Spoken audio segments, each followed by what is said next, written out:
So this is the finish I've got with the soda blasting. It's not super easy, super simple 5-minute job, but I mean, it's difficult to tell. This is the sort of state that this started in. It's oily, grimy and sort of quite bad condition aluminium, and this is the state we ended up in. It's not perfect. I can't quite get into all the crusty bits in the corner, mostly due to the fact that my wire brush doesn't seem to want to get in there, and that is really the key to this, is that you have to remove most of the crud first before the soda blaster will start to clean up the aluminium. It struggles to get hard deposits off that tend to be oily deposits. There's a few bits I'd like to go over again on this, just to see if we can make it that bit nicer. But generally, compared to what I started with, this is 10 times better. This has taken about 3 kilograms of baking soda, which would cost, or has cost me, about £3.60 worth of baking soda. I bought 10 kilos online for £13 or something. So yeah, no, not expensive. My compressor is struggling to keep up, so when it's fully charged in the tank and full PSI, then it actually cleans it really well. But as soon as the compressor has to kick in and the pressure has dropped to that point, it stops the cleaning action. So I have to do it in small pieces incrementally. But one of the benefits of that is that I'm being quite careful with how much baking soda I'm using. So the next job is to give this a preliminary clean with some brake cleaner and a soft brush, and then I'm going to give it the same treatment. Okay, it's getting a petrol bath first to break off the worst of the deposits.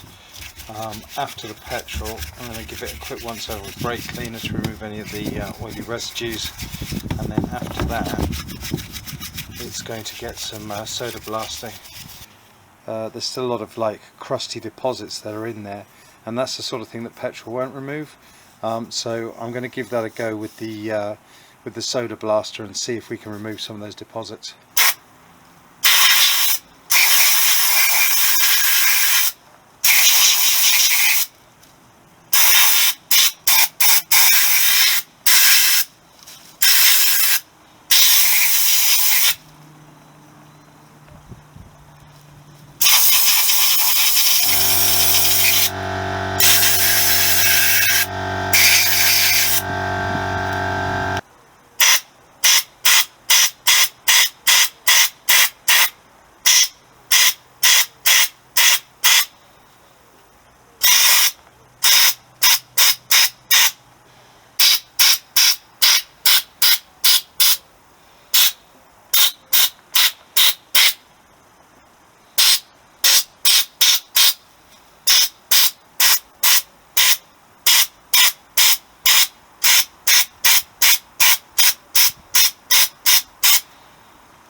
Okay, that is looking pretty clean. It's not factory, but it's a damn sight better than it was. And if I can, I'll take a shot next to the case, which will give you an idea of how differently clean or dirty it is. I'm reasonably pleased. It was very experimental, this home soda blasting, but I think it's done a pretty good job. And all that was about 5 kilograms perhaps of baking soda, which I now have to clean up. But the nice thing about baking soda is it's water soluble, so by washing it, it gets rid of any of the aggregate, and any of the waste that is out behind my shed I can hose off, and it will turn into just a solution and dissolve into the ground. So it is environmentally friendly compared to other media, and it's not going to wreck the engine parts. Okay, so I've just loosely assembled it on top of the case just to give you an idea of what it was like before and after. The cylinder and the head look pretty bright and shiny compared to the case, which is pretty grotty.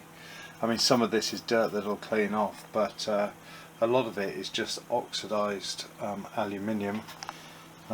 So yeah, the soda blasting is messy and time consuming, but I think the results kind of speak for itself really. The cylinders look considerably better than the rest of the engine. So yeah, I think a success. I would say I'm about 70% happy with the results. It would have been nice if I'd have got all of the degradation off. Like for example, not the rust, because you can't remove rust, but you can just see deep in the pores. I can't get in there, and if it was done professionally that would all be totally stripped back. But what you can't see is the amount of dirt that was built up and lodged in these gaps, and the general patina that was on there. I mean, the top of this looked pretty much exactly the same as the top of this. It was just horrible finish. So yeah, I'm 70 to 80% pleased with the results. If you go on YouTube and see other people doing this, they have results that look like they've come out of a factory, but I've not been able to replicate that myself. But no, so anyway, this is already turning into a rambly video. The cases are going to get split. I want to check the bearings in it, and I want to check that all the teeth on the gears are okay, because as I say, this motor hasn't run since 1978 as far as I'm aware. So I want to just check for corrosion, breakages, knackered bearings. It seems like a lot of extra work for something that looks pretty clean inside, but I did find a circlip floating around in the bottom and bits of other metal detritus. Nothing serious, nothing like the XL that I did. But yeah, so once the cases are apart, that'll give me a chance to hopefully soda blast the outer surfaces of this and get them looking in a similar state to the top. And then at least then the motor will be hopefully more presentable. But yeah, looks aren't everything, but I think they go a long way.